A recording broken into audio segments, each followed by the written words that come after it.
Today, I would like to welcome my guest, David Bonney. David is the author of the book Bangkok Baby, the Inside Story of Ladyboys. Made famous as the star of the hit Sky TV series Ladyboys and a successful university lecturer in Bangkok. David has an internet site of his own at davidbonney.com where he publishes interesting articles about Thai culture, Thai ladyboys, and his adventures living in Bangkok with his ladyboy partner Annie. David also has a YouTube channel called The Real Ladyboy Show where he creates fascinating short films about Thailand, Thai culture and Thai ladyboys to help other men who are perhaps interested in following his footsteps and embarking on a relationship with the Thai ladyboys. So welcome to the program, David. Hi there, Jarod. How are you? I'm really well, thank you. And yourself? Yeah, I'm fine. I've been out on my bike this morning, out to Songkhla in the kind of little bit outside of Bangkok, and then come back and made a bit of a video today for the channel, and so I've been quite busy. But yeah, everything's fine. Cooling down a bit now. It's been really hot and humid today. It really has been. The last couple of days, especially last night, I was out at the out having a drink, and there wasn't much wind. And whenever there's not much wind, it really heats up over here. So, look, I've actually prepared a couple of questions for you today, based on I guess what I think fans of my Pretender channel would be very interested in hearing the answers to. So, I've got around 730 subscribers at last count. Most of those subscribers, I guess, would consider themselves MGTOW, which is an acronym for Men Going Their Own Way, which is a group of men around the world who have essentially walked away from traditional relationships to concentrate on forging their own identities and paths to self-defined success. So, my channel is one of the few which combines MGTOW content with Thailand and Thai ladyboys. So I consider myself a MGTOW, and I've sort of had enough of the traditionalist life. And in 2012, I came here to Thailand after breaking up with my girlfriend, and I was here for a holiday, and I was amazed at the beauty of the Thai ladyboys, and I decided to take a chance at trying something new, and found out I really enjoyed going with ladyboys, and now can't imagine being back with a genetic woman. So it really is a privilege today to speak to you, an established, successful author, and a man who's much more experienced than myself in the area of relationships with ladyboys. So I thought we'd begin today, and I just asked you, how long now have you been living in Bangkok? Well, I've been here since October 2010, so that'll be 6 years this year. Okay. And are you enjoying it as much as you did when you first arrived in Thailand? Well, I think it changes, and the first couple of years, it's still like a holiday, even though you might be working. It's still a little bit like a holiday. Previous to this, I lived in Los Angeles, California for a few years as well, and but there I kind of never got past the feeling that it was a holiday, even though I was there several years. It's different when you live here. It's not that it's better or worse. I think Thailand's changing. It's certainly changed since I've been here. So, for example, since the military junta came in a couple of years ago, I mean, even up until recently, there's been quite a few changes, and some of the things that have changed have been that there seems to me a sense that they want to make Thailand a bit like Singapore. So it's quite repressive in terms of what you can and can't say. And people are arrested, political opponents, students that speak out about things. And so in that culture, it does change the way that one might feel about the country. But more sort of immediate things would be that they've begun to change Thailand. And some of the things we love about it, or I certainly loved about it, is the kind of happy, kind of carefree mess. I think one of the things we come here for is freedom of some kind. And I think Thailand, like Laos and Cambodia, has a sort of Wild West frontier town feel about it, in as much as that there's nobody telling you can and can't say certain things. There's nobody telling you, within limits that you can behave a certain way. For example, nobody's going to get upset with you if you park your motorcycle on the pavement here. Yeah. Whereas in England, people would kind of get very upset about that kind of thing. You'd get a huge, fine or a ticket on your bike.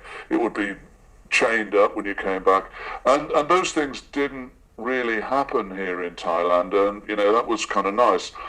A lot of the things that were, in fact, I was just talking to some people about places to meet ladyboys, and it's a very difficult question to answer, because there is no perfect place. There's just some imperfect places, right?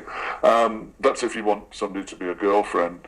But a lot of the markets have gone. So Hoi Kwang up in Ratcheda was a place where lots of ladyboys went.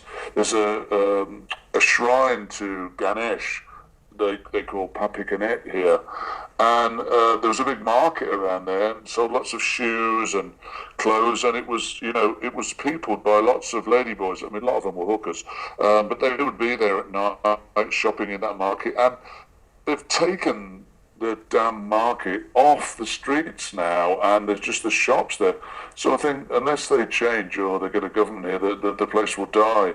And likewise, some great places, and one of the places we filmed in Ladyboys here, which is Soi 38 in Tong Lo, which is a great street to go and eat and drink, that's gone.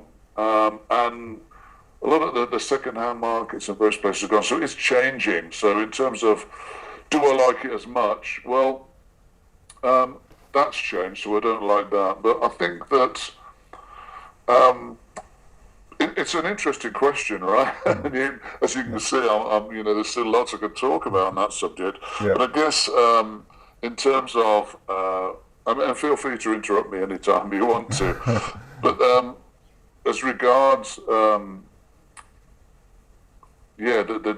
kind of things that change, or the way that you change, I think that what's interesting about this country is, especially perhaps in the context of what you're talking about men going their own way. I won't profess to be an expert on that, but certainly there's a sort of paradigm shift here, whereas sex might be the driving factor in, and this is perhaps also kind of ironic, really, that whereas in the West, I think men pursue women because they want sex, and women perhaps, whether consciously or unconsciously, I don't know, use sex as a way of getting what they want out of a relationship. I think here, Thai women and Thai ladyboys can't really do that because sex is so available here. And I don't necessarily mean just the kind you pay for, but it's very easy to find sex here. So the paradigm shift is towards love being the controlling factor in kind of relationships. So it's kind of always interesting to me when I hear about people that are tourists that come here, or men that live here, talking about how they might have met a ladyboy or a Thai girl, because the same thing applies, just a matter of a week or so before, and she's already professing her love for him and how much she misses him, and I love you, Mark. And some people say, well, it can't be real, but they kind of, if you hear it enough, I suppose you begin to believe it. And I think that that's what's different here. Love and those things, and intimacy, are a bit harder to find than sex. So, yeah, and I think that kind of changes the way you think about relationships when you're here, because I think when you first come here, you go crazy and you're out till 4 a.m. every day, and you're doing all the bars. You're barely out of Hookerville. You're there all the time having fun. But after, you can't sort of sustain that forever.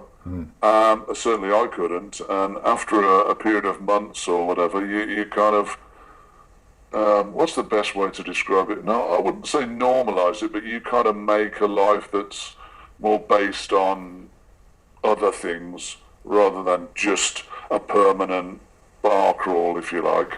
And I And when guess, you do that, you have to, you kind of want other things. yeah, So yeah, it's changed. I still like it. I still, despite the moans that I sometimes have about Thailand, it's still far better economically and sort of lifestyle, I guess. Is it's much better here still. It's warm all the time for a start. Sometimes too warm, but it's nice to wake up in the morning and there's sunshine, right? yeah. And that's a big factor that could change your whole mood for the whole day. Oh, definitely. And I guess that leads nicely into my next question because you've been quite vocal about getting away from the nightlife and living a normal life with your partner Annie, who you live with as your full-time partner in Bangkok. How do you, or how important do you think it is if a foreigner meets, say, a bar girl, or perhaps say an ex-bar girl, to keep her away from the bar and her former bar girl friends who perhaps may still be working in the bar? Right. Yeah, that's a good question. Well, I think if she's a bar girl and you meet her and you fall in love with her, you're in a whole deep well of trouble. Um, I think.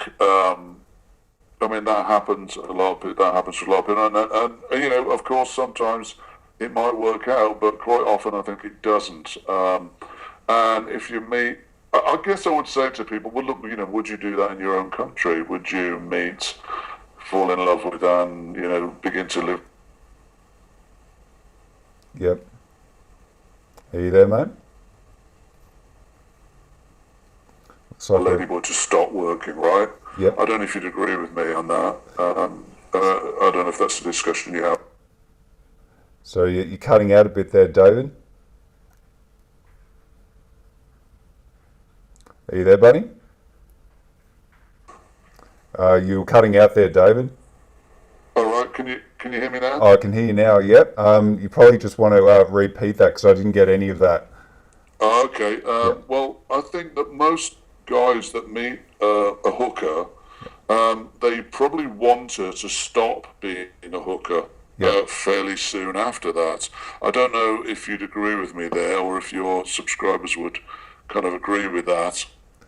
Yeah, I think it depends on the subscriber. Some men are very interested in, I guess, having engagements with people on their own terms, and others are more interested in, I guess, having a live-in partner and doing the whole relationship thing.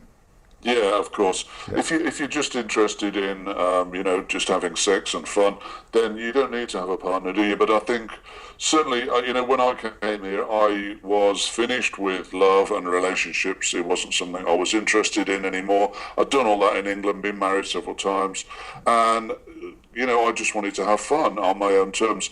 But after being here for a while, I began to realise that I wasn't that man at all. That actually I kind of valued having a partner that I could trust and be intimate with and do stuff with. I kind of liked it, right? Yeah. So I think the problem when you meet a hooker is that she might want to talk about having a relationship, and she may well want one.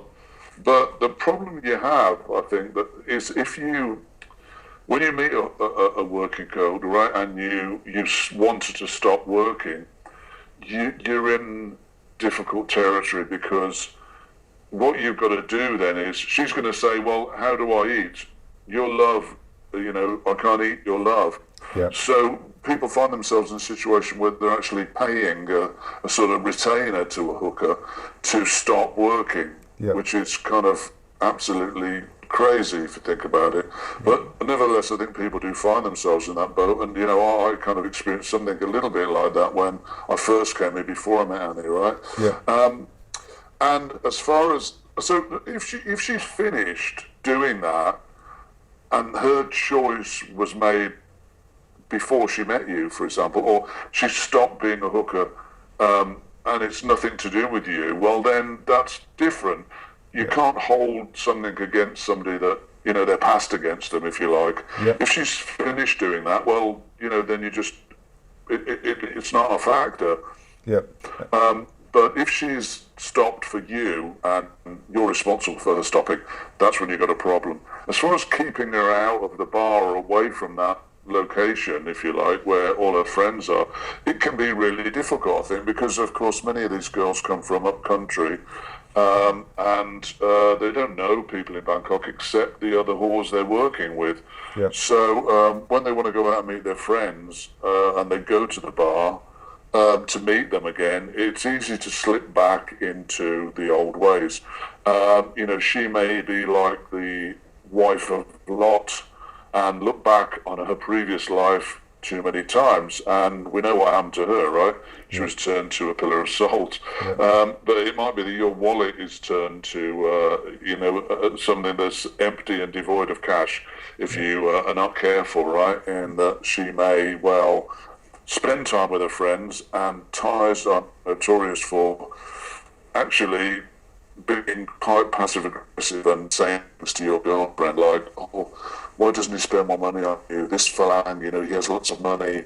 Why don't you get him to spend money? You should be able to do this. Or, sort of surreptitiously kind of breaking your relationship down. Now, I'm not saying that's always the case, but it certainly can be. So I think for the guy as well, it's kind of important to get away from the place where you met. Like if you met somebody and they were a hooker and they quit for whatever reason, and then you stayed living in that same area surrounded by prostitutes, well, I think that's a kind of recipe for disaster, right? I mean, It's a difficult one, isn't it? I mean, I'm in a situation where one of my friends willingly walked away from the bar some time ago.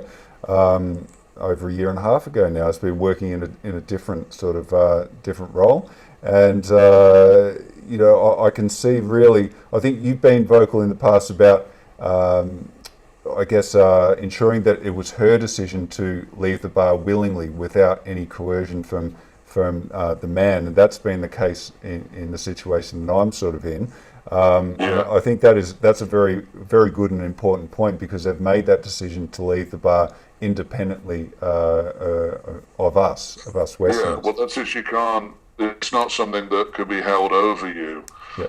Because I think so often, maybe it's just me, but I don't want to be in a situation where somebody's kind of emotionally blackmailing you, like, well, if you don't do this for me, I'll just go back to the bar. Yeah. Or you're sort of one argument away from her going back to the bar, or, you tell her you're not going to give her any money that month or something, and she'll go back to the bar. Well, that's for the birds, man. You don't want that kind of situation. But your friend is, probably perfect girlfriend material. She's made a choice herself. She doesn't want to be in that environment. Yeah. And that's great. I mean, I think that's wise. I think people, when they come, guys, and they come here, it's so different from the West. And although, they are hookers, it's a very different feeling. Hence, people talking about the girlfriend experience. It can really feel like, within a short time, if you spend 2 days or 3 days with some ladyboy, that it feels more like she is your kind of girlfriend. And of course, Western guys really love that, and who can blame them, right? Yeah. She's probably a better girlfriend than some non-hookers in the West. Yeah. It's not true. She can't keep that up forever. Yeah. Unless she's really made that choice herself that she wants to leave. Yeah.